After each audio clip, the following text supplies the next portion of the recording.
इस तरह से नहीं पहुंचा था इमदाद लेके। फिर आप केपी भी गए। केपी से अगर शुरू करें और ब्रेक के बाद तफसीली उस पर भी बात करेंगे, क्या आपने वहां पे देखा ग्राउंड पे? और मुझे ज़ाती तौर पर पता है कि जहां जहां तक आप पहुंचे खुद ड्राइव करके 10-10, 12-12 घंटे, बल्कि अपने बाद जगहों पर तो आप अपने बच्चों को भी साथ में ले गए। क्या देखा आपने केपी में जो ऐसे ऐसे इलाके हैं जहां किसी की रसाई नहीं है, ना मोबाइल वहां पे काम करता है, ना कम्युनिकेशन है, ना रोड्स हैं? वहां पे आपने क्या देखा? कैसा है माहौल वहां पे? क्या उन लोगों की ज़रूरियात हैं? आपने आंखों देखा हाल ज़रा हमें बताइएगा। जहाँ तक केपीके की सिचुएशन है, मेरे ख्याल में 7 साल से पीटीआई की वहाँ पे गवर्नमेंट है। बड़ा इमरान भाई को बड़ी ज़बरदस्त किस्म की सपोर्ट केपीके से मिली है।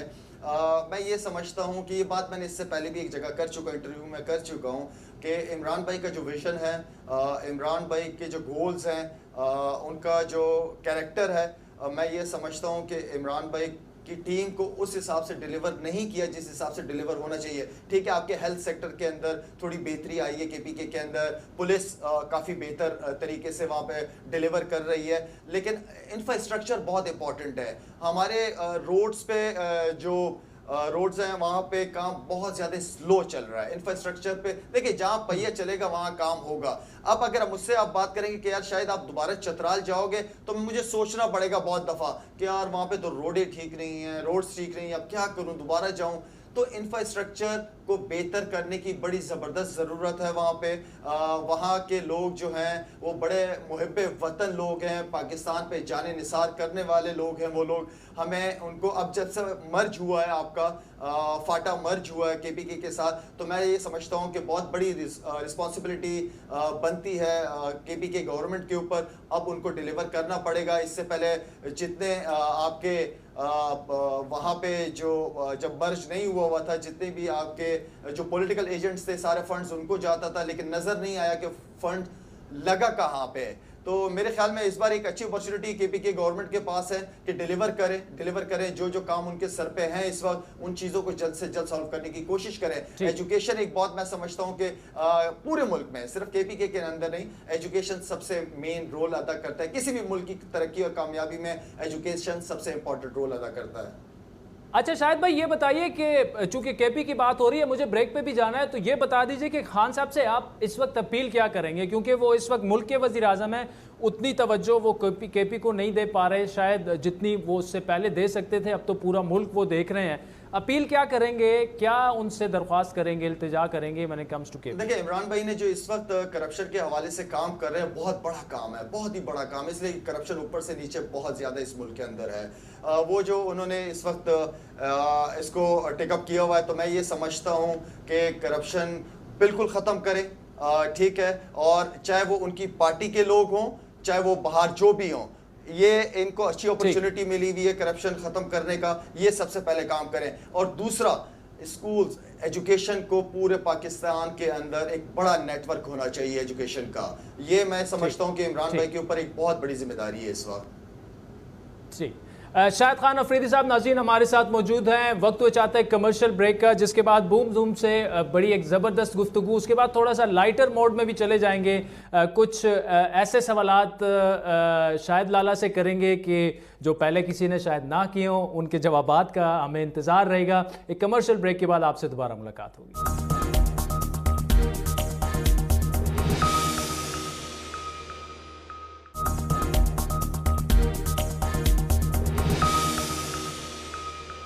वेलकम बैक नाजरीन। शाहिद खान अफरीदी साहब हमारे साथ मौजूद हैं। ईद का खुसूसी शो, बड़ी बात के बड़े मेहमान, बूम बूम अफरीदी।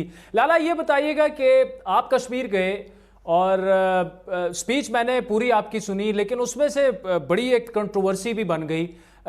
कश्मीर के हवाले से आप बात कर रहे थे, फिर आपने मोदी सरकार को निशाना बनाया, तनकीद का भी, जो कश्मीरियों के साथ हो रहा है। लेकिन जेरेमी कॉर्बिन जब ये बात करते हैं, या बर्नी सैंडर्स अमेरिका में बैठ के बात करते हैं, या एमनेस्टी इंटरनेशनल करती है, ह्यूमन राइट्स वॉच करती है, दुनिया भर की इंसानी हकूक़ की तंजीमें करती हैं, तो उतनी तनकीद उस पर नहीं होती। लेकिन जब आप बोलते हैं तो पूरा इंडिया जो है वो उमड़ आता है, ट्रेंड चलते हैं कि जी कंडेम अफरीदी और पता नहीं क्या क्या। यहाँ पाकिस्तान में भी इतने लोग जो हैं वो लाखों उनके फॉलोअर्स हैं, आपके हक में वो बिल्कुल नहीं बोले।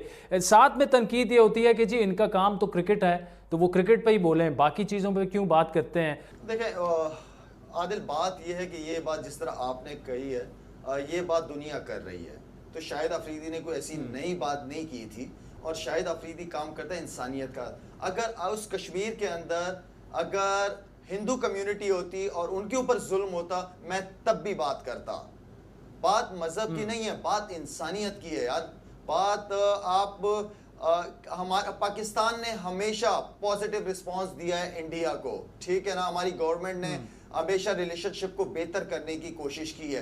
अब आप जो है वो देखिए, जो सियासतदान होते हैं ना, वो हमेशा जोड़ने की बात करते हैं, कौमों को, लोगों को साथ लेके चलने की बात करते हैं। वो मजहब को बीच में सियासत के लिए नहीं लेके आते। तो वहां पे देखिए, हमारे यूनाइटेड नेशन यूएन के जो लोग हैं, हमारी गवर्नमेंट ने और पाक फौज ने लाके वहां पे बिठाए हुए कि भाई जी आप अपनी आंखों से देख लें कि एलओसी की खिलाफ वर्जी कौन करता है, कौन सिविलियंस को टारगेट कर रहा है। आप यकीन करें कि वहां बच्चों को तो देखें आप, सिविलियन।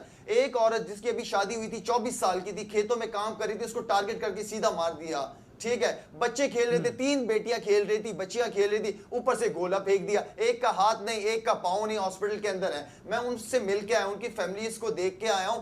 मेरा मतलब है कि इंसान है हम लोग, हमारी भी औलाद है, हमारे भी बच्चे हैं। तो अमीन कि आप सिविलियंस को क्यों टारगेट कर रहे हो यार? मैं बल्कि खराज तहसीन पेश करता हूं उन कश्मीरियों को, बहन भाइयों को, कि जो इतना कुछ होने के बावजूद उन्होंने अपनी छोटी सी जमीन है, लेकिन जमीन से इतनी वफा है कि वो जमीन छोड़ के आगे पीछे कहीं नहीं जा रहे। वो पाकिस्तान के लिए खड़े हैं, वो हमारे लिए खड़े हैं वो लोग। लेकिन जुल्म सितम की जो है ना, वो इंतहा है, ये इंतहा है। हमारी गवर्नमेंट ने, पाक फौज ने हमेशा पॉजिटिव बात की है, पॉजिटिव रिस्पांस दिया है। इवन कि आप यार, इससे बड़ी एग्जांपल और क्या हो सकती है कि जो भाई हमारे उड़ते हुए आए थे हवा से, उनको चाय पिला के वापस इज्जत से भिजवाया यार आपने। उनको भी अपने मुल्क में हीरो बना दिए, जिनको हमने यहाँ पे गिरा के वापस दे रहे हैं हम आपको। तो मेरा मतलब इससे ज्यादा और हम क्या कर सकते हैं आप लोगों के लिए यार? मेरा मतलब है आप भी जरा 1-2 कदम आगे बढ़ाओ यार। आप भी इंसान हो, इंसानियत का खून कर रहे हो। और एक और बात आदिल, मैं पूरे हिंदुस्तान को कभी नहीं बात करता, मुझे हिंदुस्तान में इतना प्यार मिला है, इतनी इज्जत मिली है, मुझे कहीं पे भी नहीं मिली। इवन की ये जो बात मैं कर रहा हूं, इसमें मुझे मेरे मुल्क वाले लोगों ने क्रिटिसाइज किया है कि आप इंडिया का, क्या आपको पाकिस्तान में इज्जत नहीं मिली? इंडिया में भी बहुत जबरदस्त किस्म के पढ़े लिखे, समझदार, अच्छे लोग हैं, बहुत अच्छे लोग हैं, जो उनकी हुकूमत की इस पॉलिसी के टोटली अगेंस्ट है। इवन के कांग्रेस को देख लें आप, या वो जो दूसरी पार्टी आम आवाम पार्टी, ये कौन सी है, ये देख लें, वो भी वही बातें कर रहे हैं ना जो शाहिद अफरीदी बात कर रहा है। तो इसमें मेरी क्या ऐसी नई बात थी करने की? तो मैं समझता हूँ जुल्म जुल्म है, और मैं उस मुसलमान को मुसलमान मानता ही नहीं हूँ जो जालिम और जुल्म के खिलाफ बोले ना या खड़ा ना हो। ठीक है, मेरे लिए किसी सेलिब्रिटी ने, किसी स्टार ने मुझे कोई सपोर्ट नहीं किया, लेकिन मेरा एक चीज पे यकीन है आदिल, हस्बी अल्लाह निअमल वकील, मेरे लिए अल्लाह ही काफी है।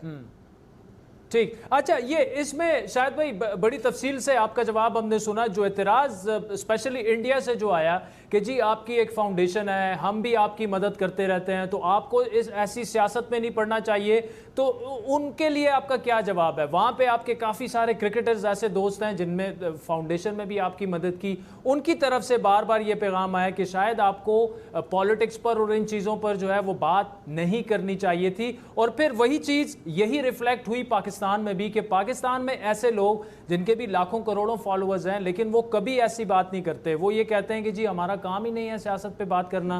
तो ना आप पे बड़ी तनकीद हुई, कोई सामने नहीं आया आपकी सपोर्ट में भी इस तरह, क्या वजह है इसकी? मैं वो बात दोबारा रिपीट करूंगा कि हस्बी अल्लाह व निअमल वकील, मेरे साथ मेरा अल्लाह है अल्हम्दुलिल्लाह। मैं हरभजन का, यूवी का हमेशा शुक्रगुजार रहूँगा कि इन्होंने मेरी फाउंडेशन को सपोर्ट किया। असल मसला क्या है, वो बेचारे भी मजबूर है, वो रहती उधर है, वो बेचारे मजबूर है, उन्हें भी पता है, उन्हें अच्छी तरह पता है कि जुल्म हो रहा है, जुल्म कर रहे हैं वो लोग, पता है उनको मेरी जान, बस वो मजबूर है और मैं कुछ नहीं कहूँगा। ठीक, अच्छा लाला, क्रिकेट की बात हो रही है तो क्रिकेटर्स की आपने मेंशन किया, थोड़ी सी क्रिकेट की भी बात करेंगे। मैं आपको 1-2 वीडियो सुनवाता हूँ, आप ही का इंटरव्यूज़ है, और ये दोनों इंटरव्यूज़ ऐसे हैं कि जिससे बड़ी एक कंट्रोवर्सी स्पार्क हो गई थी किसी वक्त में पाकिस्तान में। इतना आपको हिंट दे देता हूँ कि एक 5 साल पहले का है, दूसरा 3-4 साल पहले का है, ज़रा सुनवाइए सर। सिडनी में होटल में लेट आने पर आप समेत 8 पाकिस्तानी खिलाड़ियों पर जुर्माना आयद किया गया। हुआ क्या था, क्यों लेट हो गए थे आप? मसला है कि आजकल मीडिया को छोटी मोटी खबरें जो है ना वो मज़ा आता है। जब न्यूज़ आगे पीछे कोई न्यूज़ ना हो ना तो इस तरह की न्यूज़ें दिखा के लोगों की अटेंशन अपनी तरफ हासिल करना। एक खाने पे गए थे, अब हम ऑस्ट्रेलिया में हम कोई लड़काना या ठट्टा में नहीं आए हुए हैं, यहाँ रेस्टोरेंट्स के अंदर क्लब्स भी होते हैं उनके अपने अपने, तो ऐसी कोई बात नहीं। हम 7-8 लड़के गए थे, खाना एंजॉय किया, खाना खा के वापस आ गए। ऐसी छोटी बातों को इतना बड़ा नहीं बनाना चाहिए। जिस तरीके का टैलेंट सामने इस वक्त आ रहा है, बहुत बातें करते हैं हम लोग, टैलेंट पाकिस्तान में, बड़ा टैलेंट, सॉरी, नो टैलेंट। मतलब आपके ख्याल ठीक है में ना? पाकिस्तान में टैलेंट है ही नहीं अभी वो टैलेंट नहीं है जिस लेवल की क्रिकेट की डिमांड है प्लेयर्स की। तो पाकिस्तान में ऐसा क्यों नहीं हो सका? उसका जिम्मेदार कौन है? क्रिकेट बोर्ड है या क्रिकेटर्स हैं सीनियर? यार कुछ ऐसी चीजें हैं कि मैं खुद भी अभी सेंट्रल कॉन्ट्रैक्ट